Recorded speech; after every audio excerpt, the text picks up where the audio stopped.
It's been over 50 years since Martin Luther King Jr. gave his famous I Have a Dream speech on the steps of the Lincoln Memorial. An unprecedented number of people journeyed to hear his words. But the March on Washington didn't have a Facebook page, a White House petition, or a YouTube call to action. Activists relied on different means of communication to make their voices heard.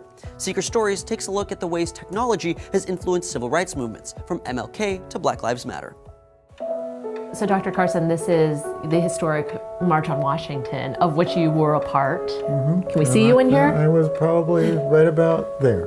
About 250,000 people marched on Washington in August 1963, including civil rights activist Claiborne Carson. It was one of many protests against segregation and other forms of legal discrimination during that era.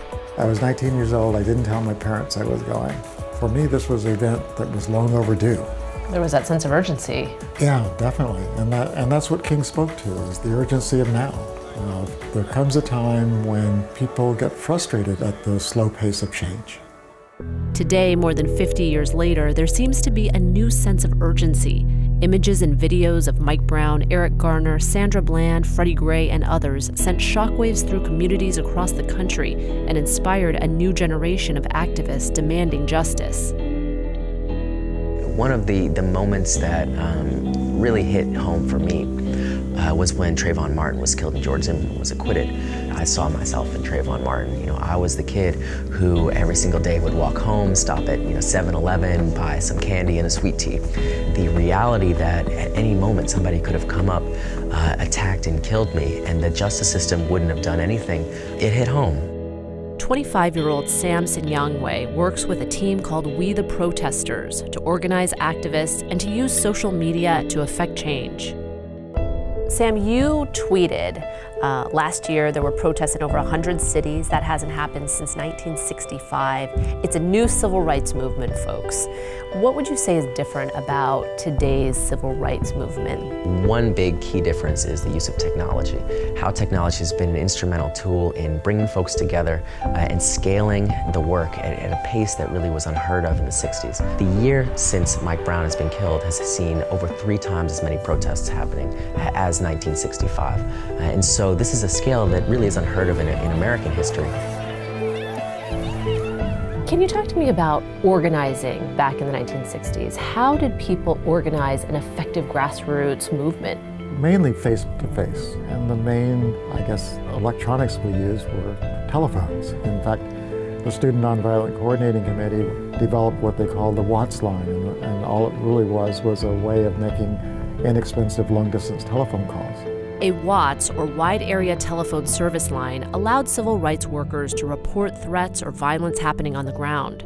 Typed reports of those calls would be delivered to movement leaders and the press. And that was a major transformation in the movement. Social movements always use the technology of their day to the maximum because social movements are all about communicating to people. That's still happening today. The only thing that's different is that it's much faster. Sam is also using public data to track and map instances of police violence across the country. We've learned things that communities have been saying for a long time. We've mapped 336 black people killed by police in 2015, 313 who were killed by police in 2014. Because of the internet, we were able to actually gather this data in a way that actually ended up being much more comprehensive than the federal government has ever been able to do.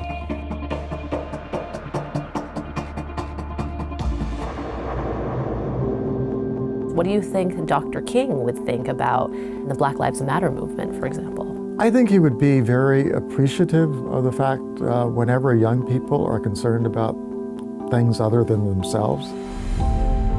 That's a positive sign.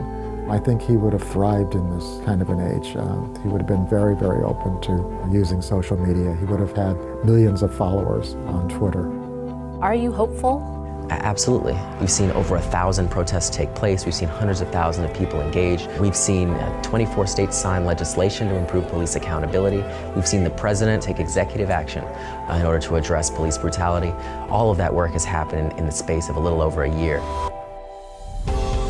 This is a moment of tremendous opportunity, but it is not something that is preordained. It is something that could all be taken away and we could go backwards. And so we have to keep fighting. If you want to see more in-depth content like this, check out Seeker Stories. They'll take you around the world, sharing stories of extraordinary people, cultures, and innovations. In this episode, Dr. Tiffany Anderson has dedicated her career to improving the lives of children. Find out how she turned around a failing school district by watching this video right here. With grants, partnerships, and some creativity, Dr. Anderson balanced the budget, launched a college prep program, and brought back arts education. She also began to address issues that stemmed far beyond academics.